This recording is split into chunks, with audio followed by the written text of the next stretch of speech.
Bonjour, bienvenue dans les coups de cœur de la librairie Point Virgule. Aujourd'hui, 3 livres qui font partie de la rentrée littéraire.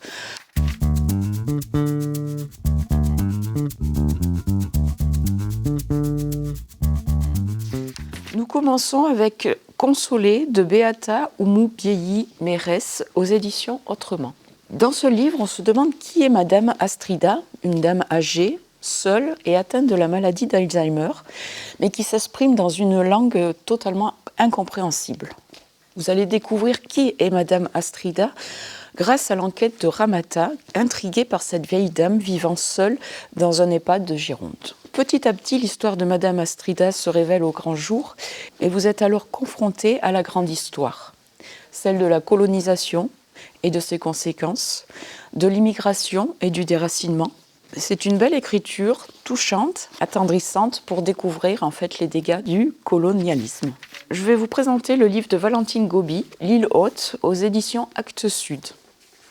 Donc dans cet ouvrage, vous allez rencontrer Vincent, qui est en fait un petit Parisien envoyé à la montagne pour soigner son asthme. Alors là, il va découvrir la fascinante montagne, ses sommets, ses vallées, sa faune, sa flore, mais aussi la verrue de ses habitants, rythmée par les saisons. Derrière ce décor fabuleux et ce récit initiatique se cache aussi le destin de nombreux enfants envoyés loin de leur famille durant la Seconde Guerre mondiale pour être protégés. Ce roman captivera les amoureux de la montagne, parce qu'il fourmille de détails sur le paysage et la culture montagnarde, mais aussi ceux qui, par le biais d'un roman, aiment découvrir l'histoire avec un grand H. Et enfin, je vous présente de Nathan Harris, La douceur de l'eau, aux éditions Philippe Ray. Donc là, la guerre de sécession est terminée. Les esclaves noirs sont affranchis, mais que faire? Où aller? Comment vivre?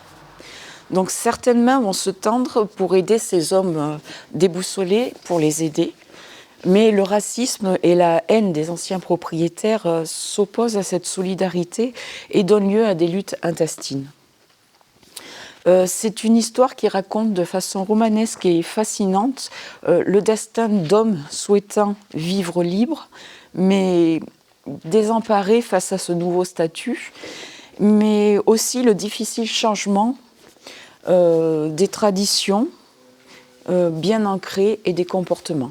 C'est vraiment une très très bonne lecture. Merci à vous, à bientôt.